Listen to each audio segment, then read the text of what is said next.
Voilà, on est prêt à partir pour le deuxième rucher que je voulais vous présenter. Donc la ruche est chargée, le matériel aussi.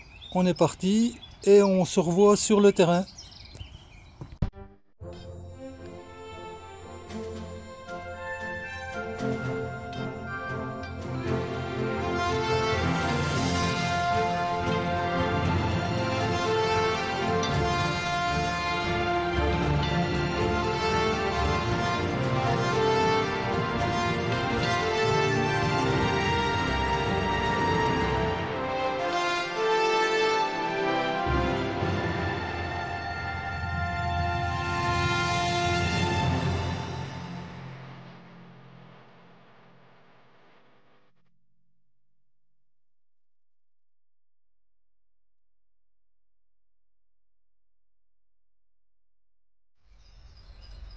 Oui, je suis sûr d'avoir appuyé sur le bouton, ils sortent une très belle balle à bouche à comme faut.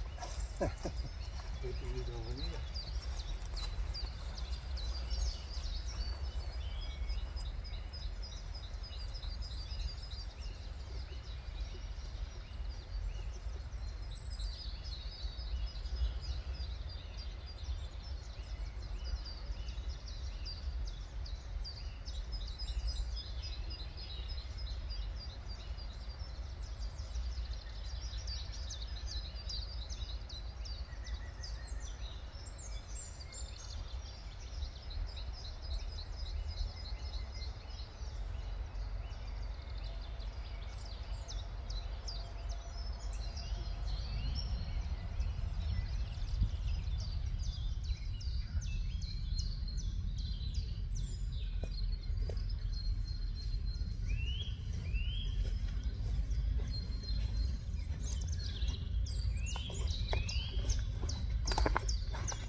Ben voilà, on est sur le rucher, donc on a préparé notre support. Donc la différence avec le précédent rucher, c'est que c'est pas un appareil réglable. On a fait, on va dire traditionnel, hein.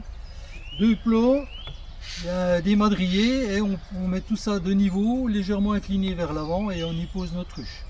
Donc ça, c'est la différence avec l'autre rucher. La deuxième différence, c'est que tout près des ruches passe de l'eau, donc j'aurai pas à me soucier de leur donner de l'eau. Ça, c'est bien. On va dire que le côté négatif du fait qu'il y ait de l'eau tout près, c'est que ça risque d'être humide en cas de forte pluie. Mais bon, comme je disais dans la précédente vidéo, on ne peut pas tout avoir. On ne peut pas avoir tout au même endroit. Ici, c'est calme, c'est dans la nature. Il n'y a pas de passage, donc voilà une chose qui est pas mal.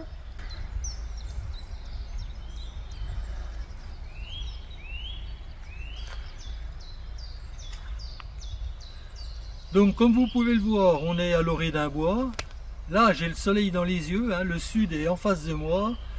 L'est est là. Bon, c'était un peu compliqué de se tourner légèrement vers l'est, mais le soleil se levant là-bas. Le matin, elles auront tout de suite le soleil devant la ruche. C'est ça qui est le plus important, même si la journée, elles sont à l'ombre. Ce qui est important, c'est que le matin, elles ressentent la chaleur, qu'elles voient les rayons du soleil, et tout de suite, elles vont partir travailler. Une fois qu'elles travaillent, après il peut faire gris, il peut y avoir de l'ombre, c'est plus un problème. Hein, donc ça, c'est important.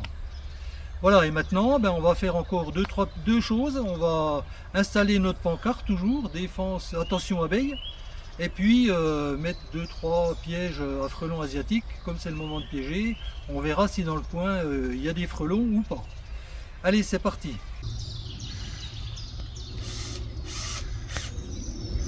N'oubliez pas, attention abeilles avec votre numéro NAPI. Bon, là c'est mon fils qui va opérationner, donc fin de la préparation, fin de la mise en place.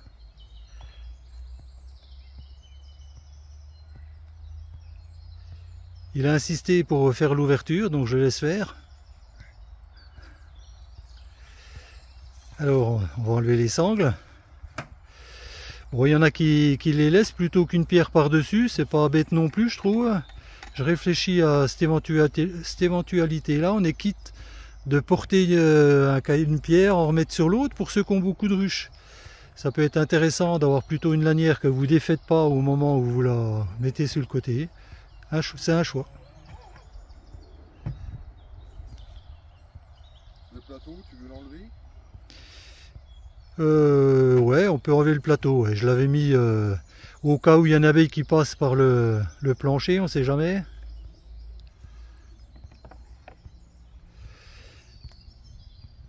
Donc vous voyez, hein, j'ai simplement retourné la porte de ruche.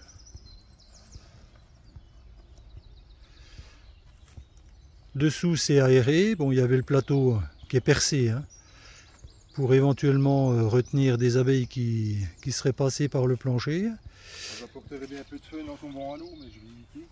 Ouais, fais comme tu veux. Hein. On l'enlève complètement. Vas-y, vas-y. Pour l'instant, on va les laisser...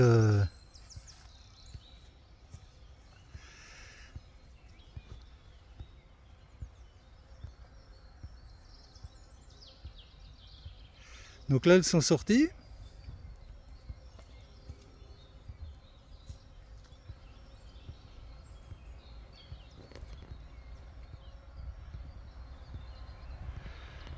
On va essayer de zoomer un petit peu. Voilà, on voit qu'il y en a qui tournent. Donc elles vont commencer à se repérer.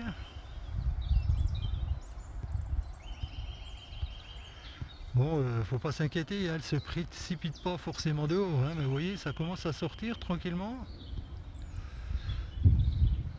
Donc là, la face avant de la ruche est bien au soleil.